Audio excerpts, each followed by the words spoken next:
Do I dare to compare Russell's Reserve 13 to Widow Jane 13? Of course I do. Okay, the obvious comparison between these two is they're both 13-year-old American-made bourbons, but past that, the history is quite different. Russell's Reserve comes from Wild Turkey. The distillers Eddie and Jimmy Russell, who this is named after, are very old school. This is a country setting out in the Kentucky hills. It's beautiful, it's green.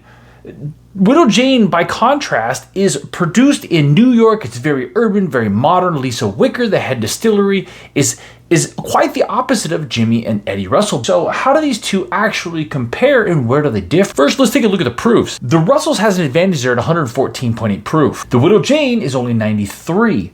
They do both drink big and bold. They have somewhat similar mash bills, both starting at 75% corn, but the Russell's Reserve going with a slightly lower rye content at 13 to the Widow Jane's 21%. The rest is finished out with malted barley. Both of these should go for in the 150-ish range, but we know what happens with the Russell Reserve's 13. It goes crazy. I've seen it for $600. So why does that one go crazy and the Widow Jane doesn't? Let's get into them. On the nose of both, there are some similarities. They both have some of that great bourbon, sweet vanilla, and caramel, but that's where they start to differentiate from each other. The nose on the Widow Jane gives me a little bit of butterscotch, but on the Russell's 13, I get some different things. I actually get a syrupy note and a strawberry cake fruit type note that I don't get often on bourbon, so it starts to stand out as being a little bit unique right away.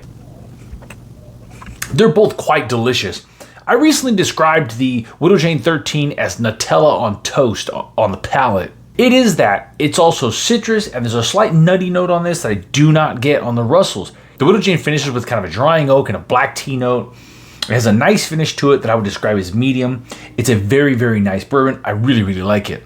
The Russell's Reserve 13, though, it definitely stands out as something different. It pops out in different ways that I don't get a lot from bourbons at any price point or any age. The balance of the oak and leather notes with a sweet fruit cherry on the palate, the strawberry note on the nose and on the finish, it's really something special. It's quite fantastic, and it really doesn't drink that higher proof. The 114.8 really comes through in flavor, but not in burn, not in heat, and not in just proof for proof's sake.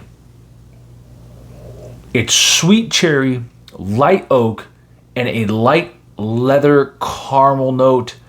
It's very pleasant and very well balanced between that spiciness and the sweetness of the fruit. And the finish is long and lingering with a rye and leather, and that fruit comes back.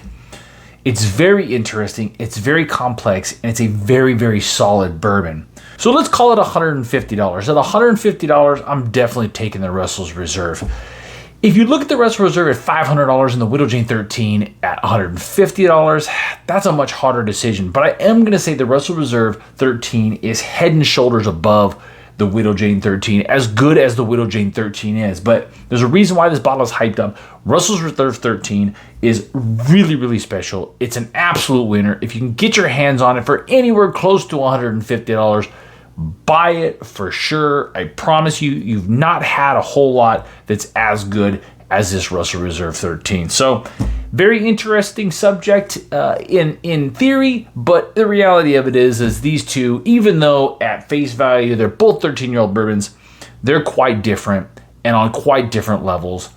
They really don't compare all that well. Not to knock Widow Jane 13, but this Russell's Reserve 13 is really, really fantastic. So there you go. There's my comparison of Russell's Reserve 13 and Widow Jane Lucky 13. I'm Conrad.